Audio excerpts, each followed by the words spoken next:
नरसिम्हा जी, आजकल cyber crime बहुत तेजी के साथ बढ़ रहा है, लेकिन लोग लॉ को लेकर बहुत अवेयर नहीं है। क्या है साइबर लॉ? अगर आपका ईमेल हैक होता है, अगर आपके अकाउंट से पैसा गायब होता है, उसे पैसे वापस आते हैं, क्या है डिजिटल अरेस्ट? आपका टेलीफोन नंबर से मैं टेलीकम्युनिकेशन डिवाइस को यूज कर सकता हूँ। पाकिस्तान से कोई चीज आता है, हम क्या कर लेते हैं? कुछ नहीं करते। चाइना से कुछ होता है, हम क्या कर लेते हैं? वो लोग हमारे यहाँ हैक कर देते हैं, क्योंकि वो कानून बना नहीं है। दूसरा देश आपके साथ नहीं दे रहा है। डार्क वेब में दुनिया की सबसे खतरनाक चीज होता है, एक डेड बॉडी को कितने पीस काट के कैसे जलाना है, जिसमें कि पुलिस आपको ट्रैक नहीं कर पाएगा। जो साइबर क्राइम होता है वो 15-16 साल के लड़के करते हैं। अगर वो ऐप या वेबसाइट आप अगर खोल देंगे तो आपको OTP की भी जरूरत नहीं है। अगर ऐसा कोई फ्रॉड आपके साथ होता है तो उसके लिए क्या कानून है, उसको क्या सजा मिलेगी? एक बार आपका साइबर अटैक हुआ तो ये मान कर चलिए कि सारा डेटा आपका जा चुका है और वो आराम से आपका सब कुछ देख रहा है। उसे डाउनलोड करने के बाद ही आपसे बात कर रहा है। आज का पॉडकास्ट स्टार्ट करने से पहले मेरी आपसे एक रिक्वेस्ट है कि अगर अभी तक आपने द श्वेता शो को सब्सक्राइब नहीं किया है तो कर लीजिए, और अगर आप भी चाहते हैं कि आपका कोई पसंदीदा गेस्ट हम अपने स्टूडियो में इनवाइट करें, अपने पॉडकास्ट में लेकर आएं, तो उनका नाम कमेंट बॉक्स में जरूर दें। नमस्कार, स्वागत है आपका द श्वेता शो में। आज के हमारे पॉडकास्ट के गेस्ट हैं एडवोकेट नरसिम्हा राव। नरसिम्हा जी साथ हम समझेंगे साइबर लॉ के बारे में। जी हाँ, साइबर क्राइम एक ऐसी दुनिया जहाँ आए दिन बहुत ज़्यादा क्राइम बढ़ रहे हैं, लेकिन क्या कहता है हमारा कानून साइबर क्राइम को लेकर? कितना नरम या कितना सख्त है अपना कानून? इन्हीं सब चीज़ों पर आज हम बात करेंगे और समझेंगे साइबर लॉ को। Narasimha ji, welcome to our show. Thank you Shweta ji, thank you very much for calling me. Narasimha ji, सबसे पहले अपनी लाइफ जर्नी के बारे में हमारे व्यूअर्स को बताइए। देखिए श्वेता जी, मैंने अपना बीटेक किया, बीटेक के बाद MBA किया, MBA के बाद लॉ किया। मेरा मोस्टली जो मेरा लाइफ है वो कॉर्पोरेट में बीता है। और मैं लॉ में क्यों आया, ये भी बहुत बड़ी सवाल है। क्योंकि कॉर्पोरेट लाइफ जीने के बाद मेरा मोस्टली मैंने देखा कि अगर मैं लॉ में आता हूँ, वही कॉर्पोरेट क्लाइंट ही होते हैं जो ऑलरेडी कॉर्पोरेट क्लाइंट मेरे बने हुए हैं। क्योंकि मेरे लेवल पे लोग सारे टॉप लेवल पे हैं, तो मेरे लिए ये फ़ायदा रहा कि उन टॉप लेवल लोगों के साथ काम करके फिर मैं कुछ till I die I can do this. क्योंकि इस प्रोफेशन में आपको देयर इज़ नो एंडिंग। आप जब तक चाहें तब तक काम कर सकते हैं, as long as you are able to speak, as long as you to use your brain, as long as you know the law, you can do it. So that is the reason, इसलिए मैं इसी profession में आया और इसको continue करना चाहा। नरसिम्हा जी, आजकल साइबर क्राइम बहुत तेज़ी के साथ बढ़ रहा है, सबसे ज़्यादा बढ़ रहा है, लेकिन लोग लॉ को लेकर बहुत अवेयर नहीं है। क्या है साइबर लॉ? थोड़ा सा पीछे चलेंगे हम, इसीलिए मैं लोगों को थोड़ा जूरिस्प्रूडेंस साइबर लॉ के बारे में बताना चाहूँगा। ये लॉ जो शुरू हुआ है 1997 में, यूनाइटेड नेशन असेंबली में एक रेजोल्यूशन निकला है जिसमें कि ये पास हुआ ऑन 30 जनवरी 97। एक मॉडल इसके ऊपर पास हुआ जो कि कहा जाता है कि उसको electronic commerce adopted by the United commerce on international trade law. इसको फॉलो करने के बाद हमारे इंडिया में जो लॉ निकला है, इंडियन जो IT एक्ट 2000 है वो बना है, मई 2000 को पास हुआ और इफेक्टिव हुआ अक्टूबर 17, 2000 से। ये हुआ हमारा थोड़ा प्रीफेस। क्या क्या चीज़ है इसमें? Legal recognition to any transaction which is done electronically और by internet, legal recognition to the digital signature accepted by any agreement via computer, provide facility by filing document online related to the school admission or registration of employment exchange, recognition for storage in electronic format, to stop computer crime and product privacy of internet users, to give legal recognition for keeping books of accounts by the bankers and other companies, to give more power to IPO, RBI and Indian Evidence Act 1872 and restricting the electronic crime। Mainly यही हुआ है कि जितनी चीज़ें हम कर रहे थे ये सब चीज़ों का इलेक्ट्रॉनिक फॉर्मेट में आ गया है। मान लीजिए पहले कोर्ट में आ जाइए, कोर्ट में अब हर चीज़ पेपर में होता था, सुप्रीम कोर्ट में पूरा पेपरलेस चलता है। मान लीजिए अब केस कोई फाइल करते हैं, वो केस आप ऐसे फाइल कर सकते हैं कि आप पहले बनाइए, उसे फॉर्मेट बनाइए, ऑनलाइन उसे अपलोड करिए। ऑनलाइन जब अपलोड करेंगे automatically it comes to the online portal, क्योंकि आजकल हर एक चीज़, हर एक डॉक्यूमेंट जो है वो डिजिटली एनक्रिप्टेड हो गया है। आपको कोई भी चीज़ ये करना नहीं चाहिए कि आप मैनुअली करेंगे और डॉक्यूमेंट में करेंगे। हर एक चीज़ डॉक्यूमेंटेड डिजिटली। जब कोई चीज़ डिजिटली होता है, you don't have to worry about certain things, क्योंकि वो ऑलरेडी इन प्रिंट है, उनको डेटाबेस में रहता है। आप जब वहाँ अपना केस आप दलील रखने जाते हैं, वहाँ बिल्कुल उनके सामने सारा चीज़ होता है, but in A digital format. तो बहुत इजी होता है उनको रेफ़र करने के लिए। इवन आप you can carry, of course you can carry your papers, but क्योंकि आपके पास टैबलेट होता है, it becomes very easy for you to juggle और सफल। ठीक है, इससे क्या होता है, लोगों के लिए टाइम बहुत बचता है और आपको बहुत सारी ये करने की ज़रूरत नहीं है। आप मान लीजिए एक इंडेक्स बनाया, गिव एन एग्जांपल, ये अपने इंडेक्स बनाया है, तो इंडेक्स में टच करेंगे तो ऑटोमेटिकली उस पेज में चला जाएगा। आजकल बहुत टेक्नोलॉजी फास्ट हो गया है। प्लस डिसीजंस भी जो होता है आप इलेक्ट्रॉनिकली मिल जाता है। कोर्ट पोर्टल बन गया है, कौन सा केस को आपको ट्रैक करना है, डिसीजंस जो भी ऑर्डर आता है दैट ऑल्सो वो शाम को आपका अपलोड हो जाता है। तो ये बहुत ईजी हो गया है। ये हुआ नंबर 1। बट जो साइबर लॉ क्यों बना है, साइबर लॉ वो इसलिए बना है क्योंकि जितने सारे प्लेटफॉर्म हैं जो आप इंटरनेट में यूज़ करते हैं, कंप्यूटर में यूज़ करते हैं, ये डिजिटली यूज़ करते हैं, इस सब चीज़ों का जो आपका रेगुलेट करने के लिए साइबर लॉ बना है। आप कोई भी चीज़ करते हैं, जैसे मान लीजिए क्रिप्टो करेंसी है, crypto currency is also regulated by cyber law. Crypto hijacking है, रैंसमवेयर है, बैक है। Back is business email compromise, जो कि मान लीजिए फॉर एग्जांपल मैं आपकी ईमेल को हैक करके मैं एक चिट्ठी भेज दिया एक क्लाइंट को, और क्लाइंट काम दे दिया, काम करने के बाद अपना अकाउंट दे दिया, उससे फ्रंट ट्रांसफ़र करा दिए, तो आपको पता ही नहीं चला। मान लीजिए आपका कोई सप्लायर है, सप्लायर का एक ईमेल आ जाएगा आपके पास और वो कहेगा कि मैम मुझे वो पेमेंट दे दीजिए, उसकी ईमेल हैक करके कि पेमेंट दे दीजिए, इस बार इस अकाउंट में आप ट्रांसफ़र कर दीजिए, क्योंकि उसकी ईमेल्स आया तो आप नेचुरली डाउट नहीं करेंगे, you definitely send it to his account. तो वो उसको बैक कहते हैं, जो कि वो बिजनेस ईमेल कॉम्प्रोमाइज़ हो जाता है। और बैक में बहुत सारी चीज़ें होती हैं। मान लीजिए कोई सीईओ की कॉन्फ्रेंस हुआ, आप सुन के ये भी हैरान हो जाएंगे, रिसेंटली हुआ है ये। सीईओ की कॉन्फ्रेंस हुआ, सीईओ सीएफओ के साथ बैठा है, कॉन्फ्रेंस चल रहा है, अकाउंटेंट को बोला गया है कि भाई अब ये हो गया है, किसी को 2 मिलियन ट्रांसफ़र कर लो। एक ईमेल आ गई, कन्फर्मेशन में ईमेल आ गया, ईमेल में आपने आ गया, तो सीएफओ अगर सीएफओ प्लस सीईओ कह रहा है तो आपने ट्रांसफ़र कर ली, लेकिन वो सारे फ्रॉडस्टर के पास चले गए। तो ये बहुत हो रहा है। तो इस चीज़ को रेस्ट्रिक्ट करने के लिए उसका एक ये भी सॉफ्टवेयर भी है जो उसे रेस्ट्रिक्ट करते हैं, लेकिन most of the people are not aware, क्योंकि ईमेल बना लेते हैं लोग, वेबसाइट बना लेते हैं, लेकिन साइबर एक्सपर्ट की वो हेल्प नहीं लेते। जब किसी का प्रॉब्लम होता है देन गेट दे पैनिक्ड।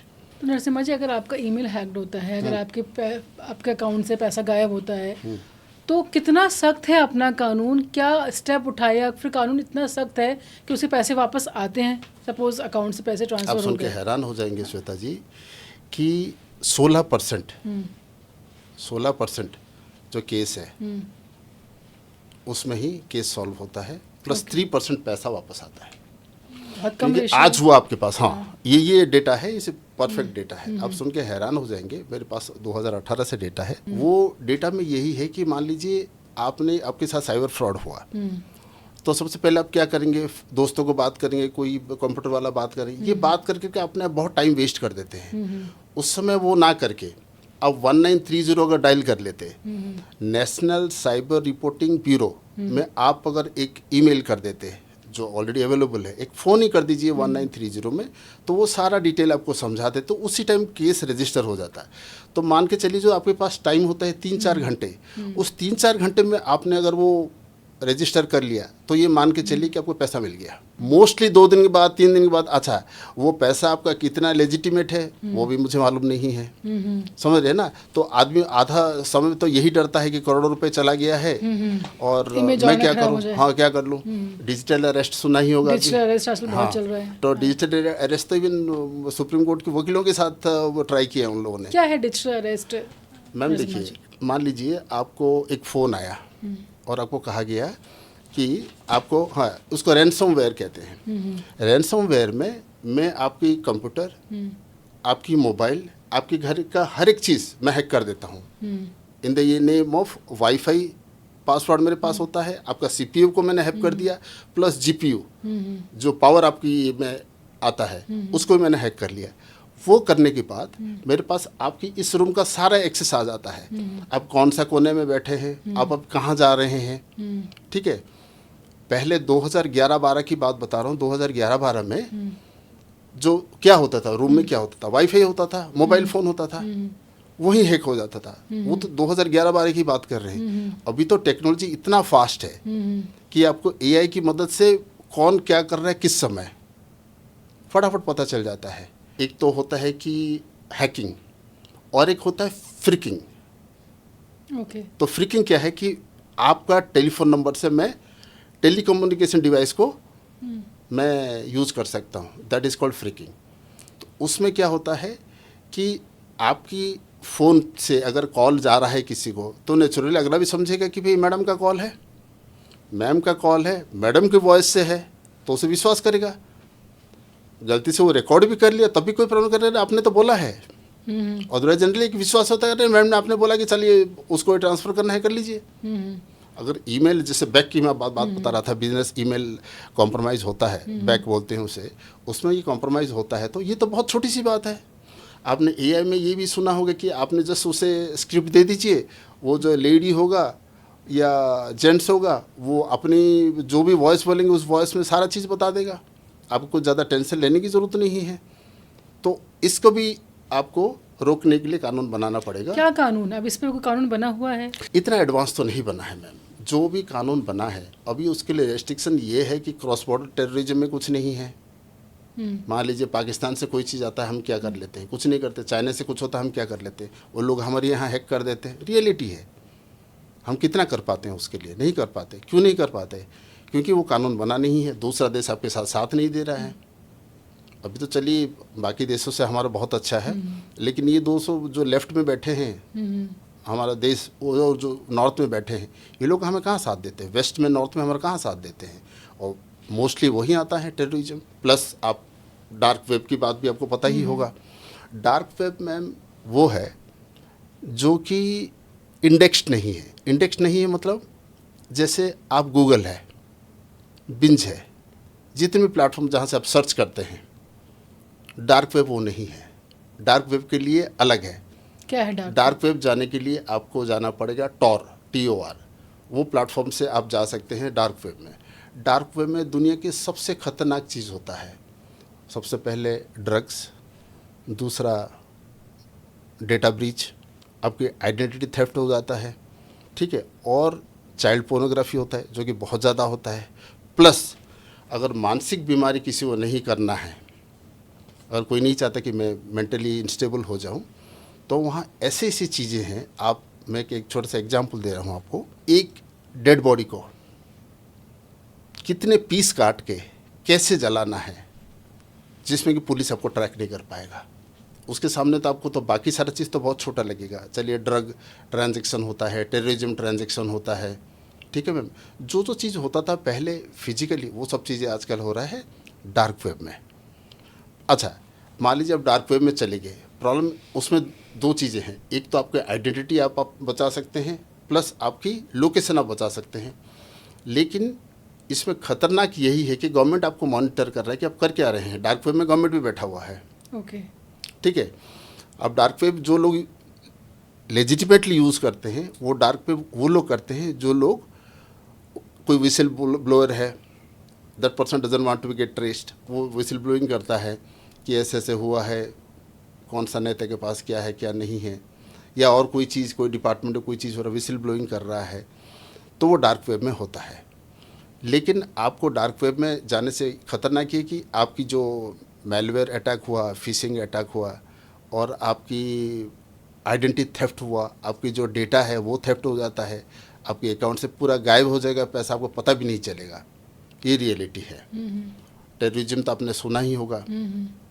प्लस सबसे बड़ी बात है, आप ये सुन के भी हैरान हो जाएंगे, जो साइबर क्राइम होता है वो 15-16 साल के लड़के करते हैं, क्योंकि उनको जो बॉस बाहर बैठा है वो बाहर बैठा है, जो कि इनको डायरेक्शन देता है, इनके पैसा भेजता है, वो करते हैं ये क्राइम। पकड़े कौन जाते हैं? यही पकड़े जाते हैं। इनका तो सारा आइडेंटिटी यही होता है, आज नहीं तो कल पकड़ जाएंगे। अनएथिकल हैकिंग तो आपने सुना ही होगा, एथिकल हैकिंग भी करते हैं। पुलिस स्टेशन में आपकी हैकिंग होता है, ठीक है मैम। तो वो जो हैकिंग करते हैं वो पता कर लेते हैं कि आप कहाँ से कर रहे हो, क्या कर रहे हो। जब आप बच्चे पकड़े जाते हैं फिर सब रोना चालू कर देते हैं, मैं मेरा तो 15 साल का बेटा है, 16 साल का बेटा है, 17 साल का बेटा है। फिर लॉ भी हमारा थोड़ा सा ये है, लीनेंट इसीलिए है क्योंकि 15-16 उनकी कैरियर खराब हो जाएगा। तो रियल कल्प्रिट पकड़ा नहीं था क्योंकि वो बाहर बैठा हुआ है। तो वो जो क्रॉस बॉर्डर में प्रॉब्लम होता है उसके ऊपर कोई अगर वॉच डॉग नहीं होगा हमारी देश के कानून में, वो बहुत मुश्किल है। अभी कितना खतरनाक है डार्क वेब? बहुत ज़्यादा मैम। जो आप देख रहे हैं, जो इंटरनेट आप देख रहे हैं, ये कुछ भी नहीं है, उसका 100 टाइम्स बोलिए। और जितना खतरनाक ये है, हमारा कानून उसमें कितना सख्त है, मतलब हमारा क्या उस हिसाब तो कुछ भी नहीं है मैम। क्योंकि देखिए, अब आप गवर्नमेंट को भी ब्लेम नहीं कर सकते, क्योंकि रोज़ बदलता है टेक्नोलॉजी, रोज़ बदलता है टेक्नोलॉजी। अब क्या कर सकते हैं उस चीज़ को? ये तो आप सुन के हैरान हो जाएंगे। 3 साल के बच्चों को आजकल एआई के बारे में पढ़ा रहे हैं। प्लस क्या होता है, अवेयरनेस, जो हमारे देश में अवेयरनेस है, वो अवेयरनेस को भी बढ़ाना बहुत ज़रूरी है। अवेयरनेस आप बढ़ाएंगे तो आप सक्सेसफुल हो पाएंगे। अच्छा नरसिम्हा जी, आजकल ना ऑनलाइन फ्रॉड्स बहुत हो रहे हैं, जैसे बैंक अकाउंट्स का खाता से, बस ये तो अवेयरनेस है कि अपना OTP शेयर नहीं करें, लेकिन बिना OTP शेयर किए भी लोगों के अकाउंट से पैसे गायब हो जाते हैं। मैम मैं कुछ ऐप के बारे में नहीं बताना चाहता। अगर वो ऐप या वेबसाइट आप अगर खोल देंगे तो आपको OTP की भी ज़रूरत नहीं है। हाँ, इतनी इजीली हो जाता है। तो उसमें से आप किसी का भी OTP ले सकते हैं, किसी का भी कोई चीज़ हैक कर सकते हैं। लेकिन मैं वही जानना चाह रही थी कि अगर ऐसा कोई फ्रॉड आपके साथ होता है और वो विद इन इंडिया है, कि इंडिया में किसी स्टेट में बैठा इंसान है और वो ट्रैक भी हो सकता है कि ही इज़ द हैकर, तो उसके लिए क्या कानून है, उसको क्या सज़ा मिलेगी? सबसे पहले आप आ जाइए, कोई भी चीज़ आपके पास होता है ऐसे, कुछ ना करके 1930 डायल कर लीजिए। National crime cyber crime reporting bureau में आप रजिस्टर करिए केस को, और फटाफट साइबर पुलिस स्टेशन अलग है आजकल, आप जानते होंगे। साइबर पुलिस स्टेशन जो है वो हर एक जगह में अवेलेबल है, नॉर्थ, साउथ, ईस्ट, वेस्ट। मैं दिल्ली की बात कर रहा हूँ। तो उसमें आप जाइए और take a help of a professional, एक एडवोकेट को पकड़िए, वो आपको फटाफट हेल्प करेगा, बिकॉज वही केस को पुश करेगा ताकि आपको पैसा जल्दी मिले। अल्टीमेटली जो मैं 3% आपको बता रहा हूँ, वो 3% वो लोग हैं जो कि 2-3 घंटे के अंदर वो करते हैं। एक ये चीज़ करना है आपको। सेकंड, आपका फ़ोन का पासवर्ड, ठीक है, बैंकिंग ट्रांजैक्शन का पासवर्ड और डबल वेरिफिकेशन, डबल 2 लेवल का वेरिफिकेशन वो करिए। आपके पास जितने डेटा है उसको फटाफट स्टोर दूसरी जगह में करिए। प्लस आपकी जितनी फ़ोटोग्राफ्स है उसको भी आप दूसरे ये में ट्रांसफ़र करिए, क्योंकि एक बार आपका साइबर अटैक हुआ तो ये मान कर चलिए कि सारा डेटा आपका जा चुका है और वो आराम से आपका सब कुछ देख रहा है। उसे डाउनलोड करने के बाद ही आपसे बात कर रहा है, ठीक है। फिर फर्दर आपके साथ कुछ ना हो, आप उसको सेव कर सकते हैं। साइबर क्राइम में नरसिम्हा जी सबसे ज़्यादा कौन कौन से केस हैं, या सबसे कॉमन कौन कौन से केसेस हैं जो रजिस्टर्ड होते हैं? आपने ये सुना होगा, कॉमन केस है कि मेरा एक वीडियो कॉल आया, एक लड़की ने कहा कि भाई आप वीडियो कॉल में आइए और मैं आपको रिकॉर्ड कर लिया। उस केस में मोस्टली जो मेल है दे बिकम न्यूड, क्योंकि other side also the person is also nude. तो उसमें फिर दे कैच यू। उसके बाद आपकी फेसबुक में, इंस्टाग्राम में और जितने आपकी सोशल वेबसाइट है उसमें वो कहते हैं कि हम उसको बताएंगे, तुम्हारे बेटी को बताएंगे, तुम्हारे बीवी को बताएंगे, तुम्हारा साली को बताएंगे।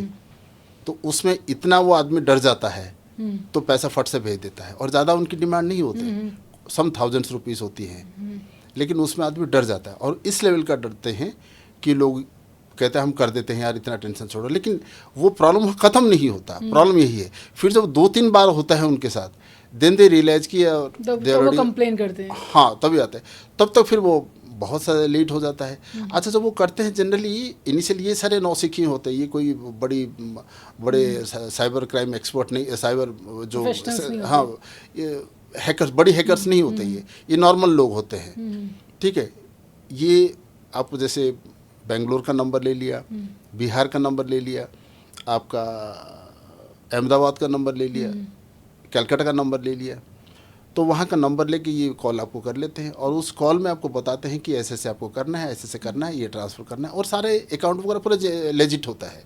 तो जो लेजिटिमेट अकाउंट आपके पास होता है, आप फटाफट पकड़ सकते हैं।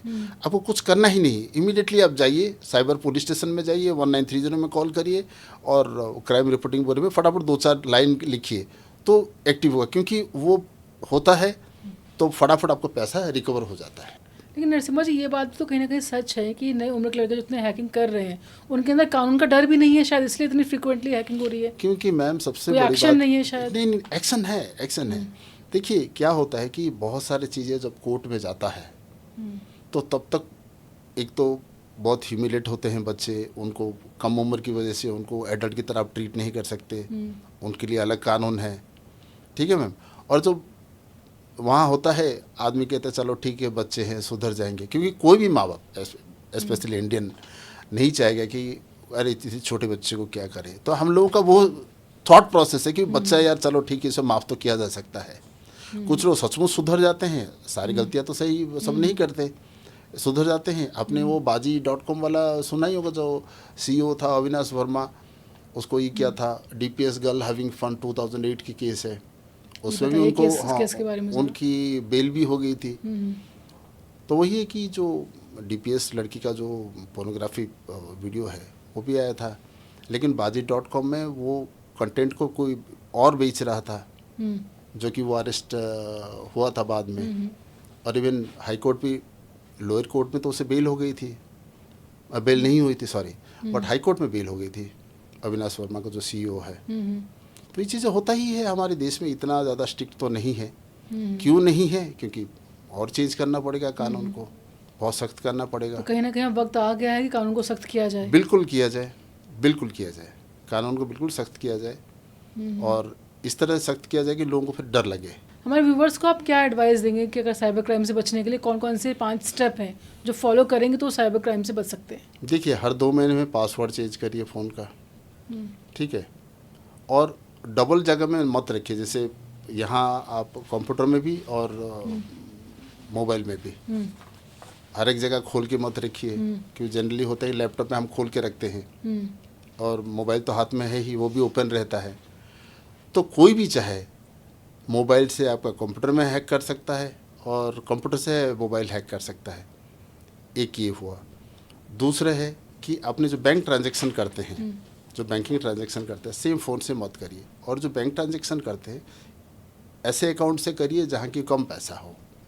आपने मान ली 2-4 हज़ार रुपये ट्रांसफ़र है, 5 हज़ार रुपये ट्रांसफ़र है, आपको पता होता है कितना खर्चा है, ट्रांसफ़र करिए, उस अकाउंट में कोई प्रॉब्लम नहीं, उसको आप ऑपरेटर करके रखिए।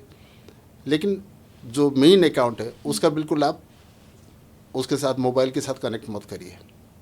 तीसरा है, जितने हैं आपके पास डेटा उसको फ़ोन पे स्टोर मत करिए। फ़ोन पे स्टोर करेंगे, कुछ हैक हुआ तो गया। मान लीजिए अब मजबूरी है, स्टोर करना पड़ता है, आजकल बहुत ज़्यादा GB फ्री भी हो गया है, तो उसे आप 15 दिन में, महीने में उसको ट्रांसफ़र करते रहिए। नहीं तो कोई, अगर आपको नहीं लगता कि कोई इंपॉर्टेंट डेटा है, उसे कुछ कर ही नहीं सकते हैं। बाकी AI जिस हिसाब से हुआ है, अब थोड़ा सा टाइम लगेगा फिर कानून उसके साथ सख्त होने के लिए। ऐसा कोई फ़ोन है जो हैक नहीं हो सकता? ऐसे कोई फ़ोन है ही नहीं जो हैक वो जो नहीं हो पहले सकता। ब्लैक एंड वाइट वाले फ़ोन आते थे, इसमें कोई नेट वो नहीं बिल्कुल है, 310 वाली, वो तो हैक फ्री है ना? वो अब बिल्कुल हैक फ्री है, वो आपको कर सकते हैं, जिसमें इंटरनेट कनेक्टेड होगा नहीं, उसमें कुछ है ही नहीं, तो आप क्या हैक कर लेंगे।